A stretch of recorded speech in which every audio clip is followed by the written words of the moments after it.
देखिए बच्चों, इंटर की क्लास में मैथ फर्स्ट में प्रश्नावली 1.1 का पिछली क्लास में दूसरा सवाल हुआ था। अब हम तीसरा सवाल देखते हैं। तीसरे सवाल में क्या कह रहा है आपसे? कहता है जांच कीजिए कि क्या समुच्चय को नहीं दिया, किससे प्रदर्शित करें तो कैसे प्रदर्शित करें? ए से।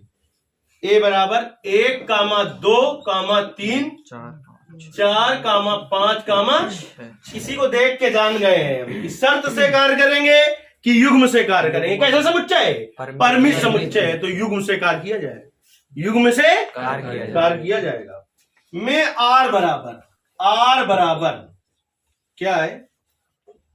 ए कामा बी सच दैट बी बराबर ए प्लस 1 द्वारा परिभाषित फलन। संबंध आर में स्वतुल्य सम्मित या संक्रामक है, जांच करना है, इसमें सिद्ध नहीं करना है। क्या करना है? जांच करना। हो सकता है तीनों का हो सकता है का कोई एक हो, दो ना हो, तो जांच करने पर खुद पता चल जाएगा। अभी जब हम आर लिखेंगे तो तुम सवाल हल किए बिना जान जाओगे। जहां पर क्या लिखोगे? ए कामा बी बिलोंग्स टू ए। हमने कहा था इतना आप जानकार हो कि इसको सुधार सको। आर बराबर, अब देखिए ए और बी के मान इसी से ज्ञात करने हैं, तो इसी से लो, क्योंकि ए और बी किससे? ए से है। तो ए का मान 1 लो, तो 1 रखो, मैं 1 धन 1 2, बी का मान कितना आ जाएगा? 2। अब लो बी का मान, ए का मान 2, तो 2 धन 1 3, बी का मान 3 आ जाएगा। नहीं लिखा है बी बराबर ए प्लस 1 लिखा है, तो मान तो यही रखना है ना। अब बी का मान कितना लो? 3, सॉरी ए का मान 3, तो बी का मान 4, फिर बी का मान सॉरी ए का मान 4, तो 4 इसमें रखो, तो बी का मान 5, फिर ए का मान 5, तो बी का मान 6, फिर ए का मान 6 तो है इसमें, लेकिन बी का मान 7 आएगा। लेकिन ये नहीं लिया जाएगा। क्यों?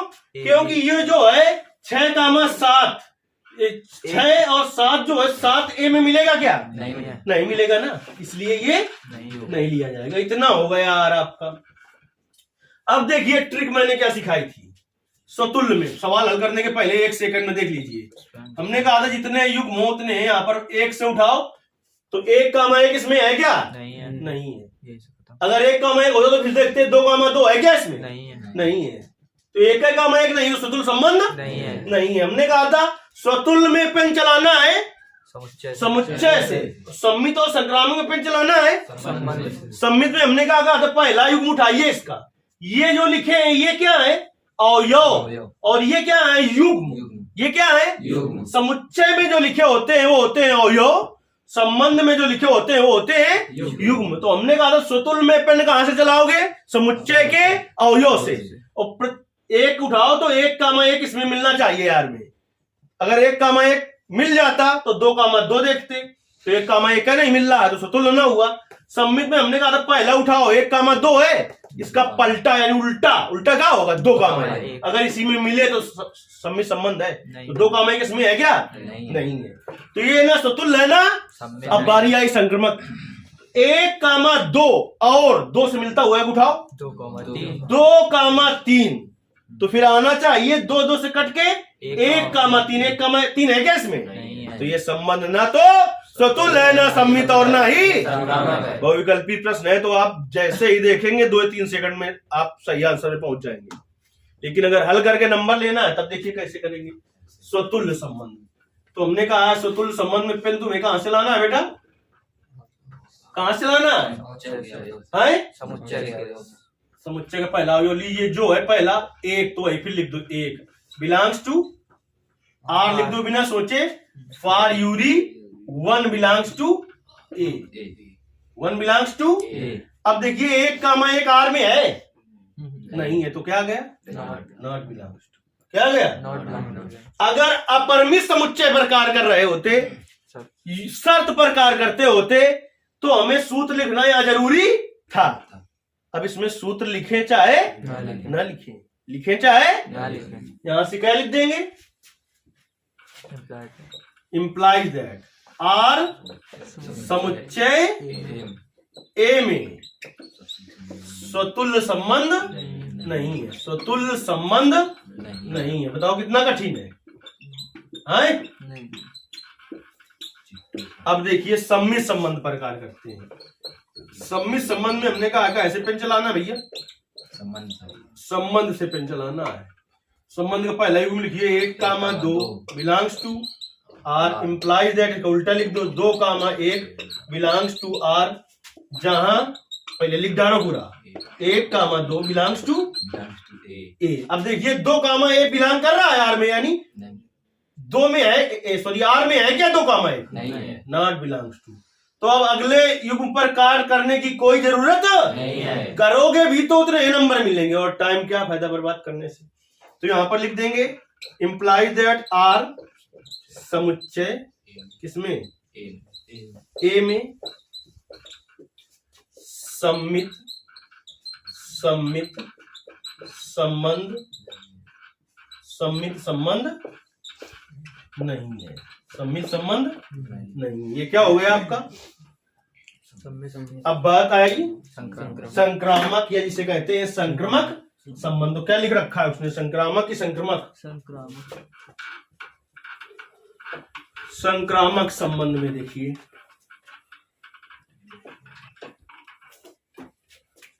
संक्रामक संबंध में उसके समझ में बिल्कुल एक लाइन आ रही होगी।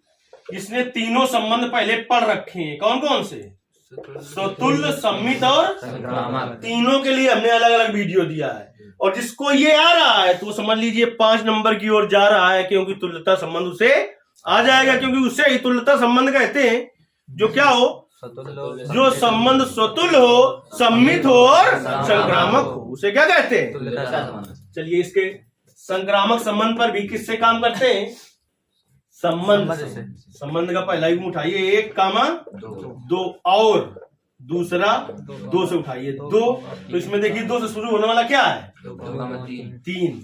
1, 2 यहाँ पर लिखे तो यार 1, 2 बिलोंग्स टू आर, और 2, 3 belongs two implies that, same वाला खत्म कर दो। 1, 3 बिलोंग्स टू आर, जहां 1, 2, 3 बिलोंग्स टू ए। हमने कहा था ये दोनों संबंध से लेकर चलते हैं और ये संबंध में मिलना चाहिए। तो 1, 3 देखिए है संबंध में, ये संबंध इसमें है क्या 1, 3 नहीं है, तो यहाँ पर क्या आ जाएगा, नॉट बिलोंग्स टू। जैसे ही नॉट बिलोंग्स टू आ जाए तो आगे वाले युग्म पर कार्य करने की जरूरत नहीं है। अगर इस पर बिलोंग्स टू आता तो फिर दूसरे में जाते, दूसरे पर भी आ जाता तो फिर तीसरे में जाते, सब में आता रहता तो क्या हो जाता, संक्रामक संबंध हो जाता। अगर इसमें किसी एक में, चाहे लास्ट वाले में ऐसा होता कि ना आता, तो फिर संक्रामक संबंध न होता। तो लिखेंगे यहां पर आर समुच्चय इसमें ए में क्या, संक्रामक संबंध नहीं है। लास्ट में तीनों का निष्कर्ष लिखा जाता है। लिखेंगे अतः एक सवाल में एक ही बार लिखा जाता है, अतः आर समुच्चय ए में ना तो स्वतुल्य, ना ही सम्मित और ना ही संक्रामक संबंध है।